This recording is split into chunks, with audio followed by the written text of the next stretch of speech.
നമസ്കാരം. വിശ്വവിഖ്യാതനായ എഴുത്തുകാരൻ count Leo ടോൾസ്റ്റോയിയുടെ Ivan ഇലീച്ചിന്റെ മരണം എന്ന പ്രശസ്തമായ ക്ലാസിക് കൃതിയാണ് ഞാൻ നിങ്ങൾക്ക് പരിചയപ്പെടുത്തുവാൻ ഉദ്ദേശിക്കുന്നത്. ലിയോ ടോൾസ്റ്റോയിയുടെ ദാർശനികമായ തന്റെ കാഴ്ചപ്പാടുകൾ നിരത്തിവെച്ച വിഖ്യാതമായ ഈ കൃതി 100 പേജിൽ താഴെയുള്ള ഒരു ചെറിയ നോവലാണ്. പക്ഷേ ഇതിൽ ഒളിപ്പിച്ചു വച്ചിരിക്കുന്നത് ജീവിതമാണ്, മരണമാണ്, ജീവിതത്തിന്റെ അർത്ഥമാണ്. ഒരു മനുഷ്യൻ ജീവിക്കുകയും രോഗിയാവുകയും മരിക്കുകയും ചെയ്യുമ്പോൾ അയാളുടെ ഉള്ളിലൂടെ കടന്നുപോകുന്ന വികാര വിചാരങ്ങൾ മാത്രമല്ല, അയാളുടെ ശവപ്പെട്ടിക്ക് ചേർന്ന് നിന്നുകൊണ്ട് അയാളുടെ ബന്ധുക്കളും സുഹൃത്തുക്കളും അവരുടെ വികാരങ്ങളും വിചാരങ്ങളും അവരുടെ പ്രാർത്ഥനകളും അവരുടെ തിരക്കുകളുമൊക്കെ ഈ നോവൽ പ്രതിപാദിക്കുന്നുണ്ട്.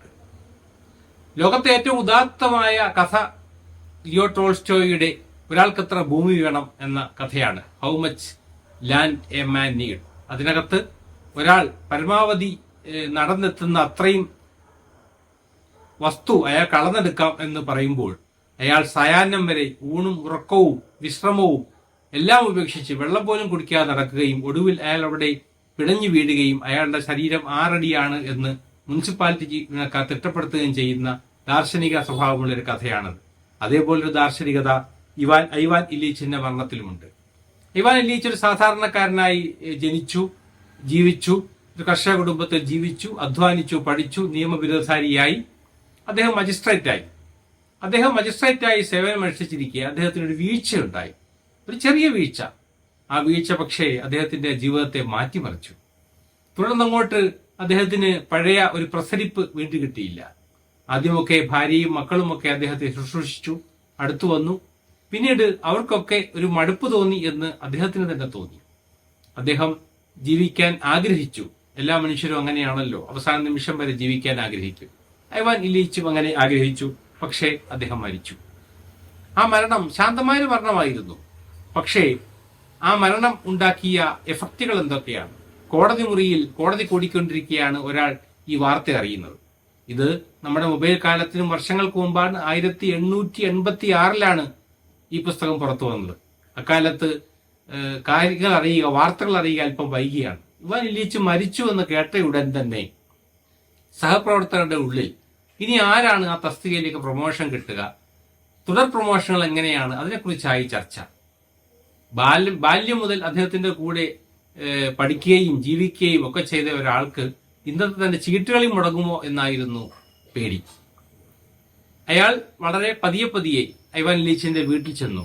ഭാര്യയെ എങ്ങനെ അഭിമുഖീകരിക്കുമെന്നായിരുന്നു അയാൾക്ക് സംശയം. പക്ഷെ ഭാര്യ അവിടെ അക്ഷോഭ്യമായി ഇരിക്കുന്നുണ്ടായിരുന്നു. ആളുകൾ വരുമ്പോഴൊക്കെ അവർ വാവിട്ട് കരയുന്നുണ്ടായിരുന്നു. എന്നിട്ട് ശാന്തയാവുകയും ചെയ്യും. എപ്പോഴും അങ്ങനെയാണല്ലോ മരണം എന്ന് പറയുന്നത്. എല്ലാ മനുഷ്യരെ സംബന്ധിച്ചും അവർക്കൊരു ശാന്തത ലഭിക്കും കുറച്ച് കഴിഞ്ഞ്. എന്തായാലും അയാളുടെ രോഗാവസ്ഥയെക്കുറിച്ചും അവസാന സമയങ്ങളിൽ അയാൾ അനുസരിക്കാതിരുന്നതിനെ കുറിച്ചും അയാളുടെ ദുർവാശികളെ കുറിച്ചുമൊക്കെ സാധാരണ എല്ലാ മരണവീടുകളിലും സംഭവിക്കാറുള്ളത് പോലെ ഇവിടെയും സംഭവിച്ചു. ഐവാൻ ഇലീച്ചിന്റെ വീട്ടിലും സംഭവിച്ചു. ഈ കൂട്ടുകാരൻ വളരെ പെട്ടെന്ന് എല്ലാവരെയും കണ്ടു മടങ്ങി. അയാൾ ഒരല്പം വൈകി ചീട്ടുകളി സ്ഥലത്തെത്തി അയാളുടെ ചീട്ടുകളി തുടരുകയാണ്. അപ്പൊ ഇങ്ങനെ ഓരോ മനുഷ്യ ജീവിതത്തിന്റെ നിരർത്ഥകത, മനുഷ്യൻ എന്തൊക്കെയോ നേടുന്നു, എന്തൊക്കെയോ പദവികളിലെത്തുന്നു, എന്തൊക്കെയോ സ്വത്തുകൾ കൂട്ടുന്നു, വാരി കൂട്ടുന്നു എന്നൊക്കെ പറയുമ്പോഴും എന്താണ് അയാൾ അവശേഷിക്കുന്നത് എന്നുള്ള വലിയ ഫിലോസഫിയാണ് ഈ 100-ലധികം വർഷങ്ങൾക്ക് മുമ്പ് എഴുതപ്പെട്ട ഈ മഹത്തായ കൃതിയിലുള്ളത്. ടോൾസ്റ്റോയുടെ അന്ന കരീന ഉൾപ്പെടെയുള്ള പല വിഖ്യാത കൃതികൾക്കും ശേഷമാണ് അദ്ദേഹത്തിന്റെ ഈ കൃതി പുറത്തു വന്നത്. ദാർശനികമായിട്ടുള്ള വലിയ ഒരു ജീവിതത്തിന്റെ തലങ്ങൾ ഇതിൽ ഒളിപ്പിച്ചു വച്ചിരിക്കുന്നതായി നമുക്ക് കാണാം. ഇതിന്റെ ഓരോ വാക്കുകളിലും ഓരോ വാചകങ്ങളിലും അതുണ്ട്. ഏറ്റവും ഒടുവിൽ ഐവാൻ ഇലീച്ചിന്റെ മരണമാണ്. മരണത്തിലാണ് തുടങ്ങുന്നത്, ഈ മരണം തന്നെ അവസാനിപ്പിക്കുകയാണ്. എല്ലാം തീർന്നു, അരികിൽ നിന്നിരുന്ന ആരോ പറഞ്ഞു. ഐവാൻ ഇലീച്ച് ഈ വാക്കുകൾ കേട്ടു. അയാൾ അവ തന്റെ മനസ്സിൽ ആവർത്തിച്ചു. മരണം അവസാനിച്ചു, അയാൾ സ്വയം പറഞ്ഞു. അതിനി ഒട്ടുമില്ല. അയാൾ ശ്വാസം വലിച്ചു. ഒരു ദ്രവ്യർപ്പിനിടയിൽ വെച്ചു നിർത്തി. ശരീരം നീണ്ടു നിവർന്നു. അയാൾ മരിച്ചു. ഇങ്ങനെ ഈ നോവൽ അവസാനിക്കുകയാണ്.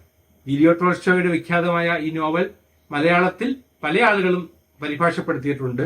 ഇപ്പോൾ എന്റെ കയ്യിലിരിക്കുന്ന പുസ്തകം എൻ മൂസക്കുട്ടി പരിഭാഷപ്പെടുത്തിയതാണ്.